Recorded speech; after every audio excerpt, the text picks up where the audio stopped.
नमस्कार, मैं रवीश कुमार। यह त्वरित टिप्पणी है। सुप्रीम कोर्ट ने रामदेव की कंपनी पतंजलि आयुर्वेद के उन सभी विज्ञापनों पर रोक लगा दी है जिनमें औषधि और चमत्कारिक उपचार एक्ट 1954 के तहत आने वाली सभी बीमारियों के इलाज का दावा किया गया है। सुप्रीम कोर्ट ने पतंजलि के संस्थापक रामदेव और आचार्य बालकृष्ण के खिलाफ अवमानना के नोटिस जारी कर दिए हैं। कोर्ट ने केंद्र सरकार को भी नोटिस जारी कर पूछा है कि इनके खिलाफ क्या एक्शन लिया जाएगा। Drugs and magic remedies act 1954 के तहत अगर एक्शन लिया गया तो उसमें 6 महीने से लेकर अधिकतम 1 साल तक की जेल का प्रावधान है। क्या आपको लगता है कि रामदेव के खिलाफ मोदी सरकार इस तरह का कोई भी एक्शन लेगी? इस तस्वीर को देख लीजिए। किसी को भ्रम नहीं रहना चाहिए कि रामदेव के खिलाफ किसी भी तरह की कोई भी कार्रवाई हो सकती है। इस मंच पर रामदेव के साथ रक्षा मंत्री राजनाथ सिंह हैं, मध्य प्रदेश के मुख्यमंत्री मोहन यादव, उत्तराखंड के मुख्यमंत्री पुष्कर सिंह धामी हैं। इस समारोह में केंद्रीय कानून मंत्री अर्जुन राम मेघवाल भी हैं, पूर्व शिक्षा मंत्री रमेश पोखरियाल निशंक भी मौजूद थे। यह तस्वीर 6 जनवरी की है और रामदेव के फेसबुक पेज पर है। हरिद्वार में पतंजलि गुरुकुलम एवं आचार्य कुलम के शिलान्यास के उपलक्ष्य में यह कार्यक्रम हुआ। यहां पर रामदेव अमित शाह के बेटे जय शाह के साथ बैठकर कबड्डी का मैच देख रहे हैं। प्रो कबड्डी लीग के उद्घाटन समारोह में बैठे हैं। यह तस्वीर भी उनके फेसबुक पेज पर है। रामदेव की तमाम तस्वीरें बताती हैं कि वे सरकार के राजनीतिक सिस्टम के बेहद महत्वपूर्ण व्यक्ति हैं। तभी तो अदालत के आदेश के बाद भी अपनी दवाओं का प्रचार करते रहे और उनका बचाव करते रहे। कोर्ट के आदेश के बाद उन्होंने कहा था कि उनकी दवाओं ने हजारों लोगों को कई बीमारियों से मुक्त कर दिया है, कैंसर से लेकर किडनी तक का इलाज किया है। तब तो उन्होंने यह भी कहा कि अगर हमने भ्रामक विज्ञापन बनाए हैं तब हम पर 1 करोड़ की फाइन लग भी जाए या फांसी की सजा दे दी जाए, हम अदालत का सम्मान करते हैं। लेकिन आज सुप्रीम कोर्ट में पतंजलि आयुर्वेद की एक भी दलील नहीं चली और रामदेव और बालकृष्ण के खिलाफ अवमानना का आदेश जारी हो गया और केंद्र सरकार से भी पूछा गया कि क्या एक्शन लिया जाएगा। रामदेव और आचार्य बालकृष्ण ने नवंबर के आदेश का पालन क्यों नहीं किया? क्यों इनकी कंपनी ने विज्ञापन देना जारी रखा जिसे सुप्रीम कोर्ट ने भ्रामक माना? इतना ही नहीं, उसके बाद जो प्रेस कॉन्फ्रेंस हुई उसमें याचिका दायर करने वाले मेडिकल एसोसिएशन के डॉक्टरों को ही उन्होंने हताश, निराश, कुंठित बता दिया। आज जब सुनवाई शुरू हुई तब जस्टिस समानुल्लाह ने कहा कि आपकी इतनी जरूरत कैसे हुई कि कोर्ट के आदेश के बाद भी ऐसा भ्रामक विज्ञापन जारी किया। आपने लिखा है परमानेंट राहत मिलेगी। परमानेंट राहत का क्या मतलब है? क्या यह इलाज है? इस पर कोर्ट ने कहा कि हम बहुत ही सख्त आदेश जारी करने वाले हैं। आप कोर्ट को ही उकसा रहे हैं। मेडिकल एसोसिएशन के वकील PS पटवालिया ने कहा कि कोर्ट के आदेश के अगले दिन बाबा रामदेव और आचार्य बालकृष्ण ने प्रेस कॉन्फ्रेंस की थी और उसमें भी भ्रामक दावे किए थे। विज्ञापनों में दावा किया गया था कि डायबिटीज का परमानेंट इलाज होगा, अस्थमा, आर्थराइटिस का परमानेंट इलाज होगा। कोर्ट का कहना है कि पतंजलि आयुर्वेद के विज्ञापन भ्रामक हैं। रामदेव की कंपनी अब इन दवाओं का प्रचार नहीं कर पाएगी, न इनकी ब्रांडिंग कर पाएगी जिनमें बीमारी का स्थायी इलाज करने का दावा किया गया है। जस्टिस हिमा कोहली, जस्टिस एहसानुद्दीन अमानुल्लाह की बेंच इंडियन मेडिकल एसोसिएशन की याचिका पर सुनवाई कर रही थी। पिछले नवंबर के महीने में कोर्ट ने कहा था कि झूठे दावे करने वाले विज्ञापनों को बंद करना होगा, लेकिन इसके बाद भी विज्ञापन दिए गए। सुप्रीम कोर्ट की सख्त टिप्पणी और आदेश के बाद क्या रामदेव को कोई फर्क पड़ेगा? केंद्र सरकार उनके खिलाफ कोई एक्शन लेगी? इसका जवाब इसी से मिल जाता है कि अभी तक तो कोई कार्रवाई नहीं हुई, तो अब ऐसा क्या हो गया है? आखिर सरकार ने अपने ही कानून का पालन क्यों नहीं किया? करना होता तो वो कर लेती। अगर यही कंपनी विपक्ष के किसी नेता की होती तो नेता अभी तक जेल में होता। क्या सरकार इस एक्ट के तहत एक्शन लेने का साहस दिखा सकेगी? रामदेव सुप्रीम कोर्ट के आदेश का पालन नहीं कर रहे थे। क्या यह बड़ी बात नहीं है? सुप्रीम कोर्ट के आदेश का पालन ना करने का दुस्साहस उनमें कहां से आया?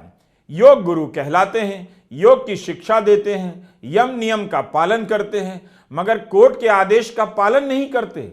रामदेव को क्यों लगा कि इस धरती से हमेशा हमेशा के लिए कानून का राज उठ गया है। हिंदुत्व और राम मंदिर का झंडा उठाकर चलने से क्या वे इस देश में कुछ भी करेंगे और उनसे कुछ भी सवाल नहीं होगा?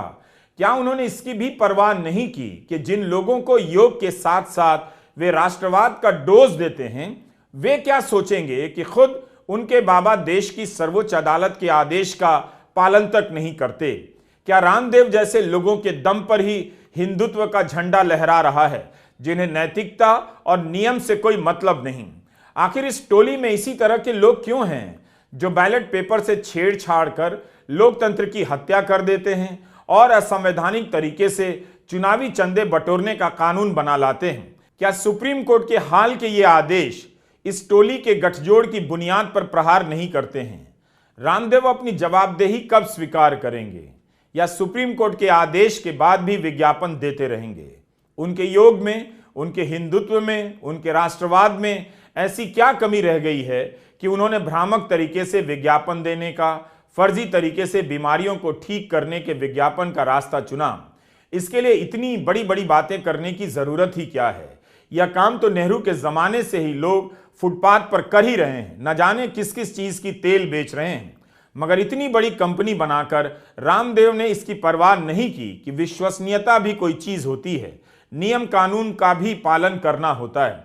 क्या उन्होंने यह मान लिया है कि लोग अब लोग नहीं हैं, या तो भेड़ हो चुके हैं या भीड़ हो गए हैं? उन्हें गलत अब समझ ही नहीं आएगा, जैसे चाहो जिस तरफ चाहो उन्हें हाँका जाएगा। बाबा रामदेव के वकील विपिन सांघी ने कहा कि जहां तक बाबा रामदेव का सवाल है, वे सन्यासी हैं। इस पर जस्टिस अमानुल्लाह ने कहा कि हम इसकी परवाह नहीं करते कि वे कौन हैं, उन्होंने प्रथम दृष्टया अवमानना की है। जस्टिस हिमा कोहली ने कहा कि उन्हें आदेश के बारे में पता था, तब भी अवमानना की। सुप्रीम कोर्ट की बेंच तो स्थायी रूप से विज्ञापनों पर बैन करने पर विचार करने लगी, लेकिन वकील सांघी ने कहा कि कंपनी टूथपेस्ट भी बनाती है, अगर स्थायी रूप से बैन लगेगा तो कंपनी का ऑपरेशन प्रभावित होगा। इसके बाद कोर्ट ने केवल कुछ दवाओं के विज्ञापन पर रोक लगाई। 1928 में बनी डॉक्टरों की संस्था इंडियन मेडिकल एसोसिएशन ने अगस्त 2022 में याचिका दायर की। इस याचिका में रामदेव की सभी कंपनियों के भ्रामक विज्ञापनों पर एक्शन लेने की मांग की गई थी। याचिका में यह भी कहा गया था कि इन विज्ञापनों में एलोपैथी आधुनिक चिकित्सा प्रणाली को लेकर व्यवस्थित रूप से लगातार भ्रम फैलाया जा रहा है। इसी में कहा गया कि रामदेव की कंपनी पतंजलि भ्रामक विज्ञापनों का प्रचार करती है और बीमारियों को ठीक करने के झूठे दावे करती है। याचिका में पतंजलि के एक विज्ञापन का हवाला दिया गया है। यह विज्ञापन जुलाई 2022 में प्रकाशित हुआ था। इसमें कहा गया कि एलोपैथी भ्रम फैला रही है, फार्मा कंपनियां और मेडिकल इंडस्ट्री से खुद और देश को बचाइए। आईएमए ने कहा कि हर कमर्शियल एंटिटी को अधिकार है कि वो अपने उत्पाद का प्रचार करे, मगर इस तरह के बेबुनियाद दावे करना औषधि और चमत्कारिक उपचार अधिनियम और उपभोक्ता संरक्षण अधिनियम के खिलाफ है।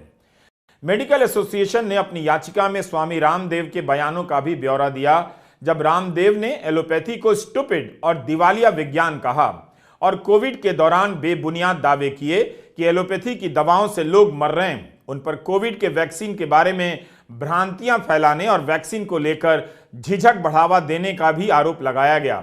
यही नहीं, याचिका में बताया गया था कि कैसे रामदेव ने कोविड के समय ऑक्सीजन सिलेंडर के लिए भटकते लोगों का मजाक उड़ाया।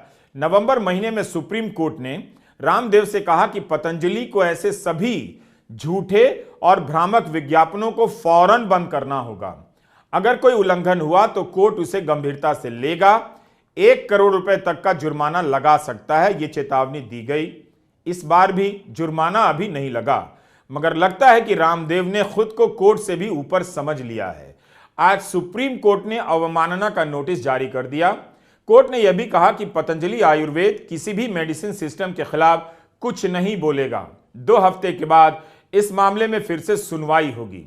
कोर्ट ने केंद्र सरकार को भी नोटिस भेजा है कि drugs and magic remedies act 1954 के तहत इनके खिलाफ क्या कार्रवाई की जाए। जस्टिस अहसानुद्दीन अमानुल्लाह ने additional solicitor general KM Nataraj से कहा कि आपने पूरे देश को मजाक समझ रखा है। The entire country is taken for a ride.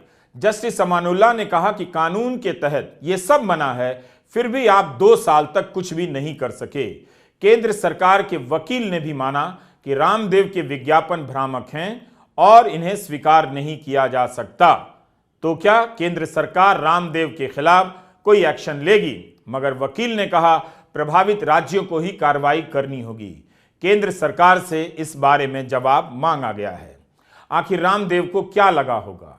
केंद्र की सरकार का वे बात बात में समर्थन करते हैं तो देश का कानून उनकी जेब में है। सवाल है कि क्या सरकार इस अवमानना के लिए, भ्रामक विज्ञापन के लिए रामदेव की कंपनी के खिलाफ एक्शन लेगी? क्या सरकार को यह सब नहीं दिख रहा था जो सुप्रीम कोर्ट को दिखा है? सरकार रामदेव को किस लिए बचा रही थी? क्या अब भी बचाएगी? रामदेव ने सुप्रीम कोर्ट का आदेश ना मानकर एक तरह से अदालत को चुनौती दी। इलेक्टोरल बॉन्ड पर सरकार का कानून असंवैधानिक करार दिया गया। सुप्रीम कोर्ट के इस फैसले पर सरकार ने अभी तक औपचारिक रूप से कुछ नहीं बोला है। क्या वह रामदेव को लेकर भी चुप हो जाएगी? राम मंदिर के इस दौर में रामदेव जेल जाएंगे, उनकी कंपनी पर छापा पड़ेगा। क्या सरकार इतना रिस्क लेगी? मुझे लगता है नहीं लेगी। नमस्कार, मैं रवीश कुमार।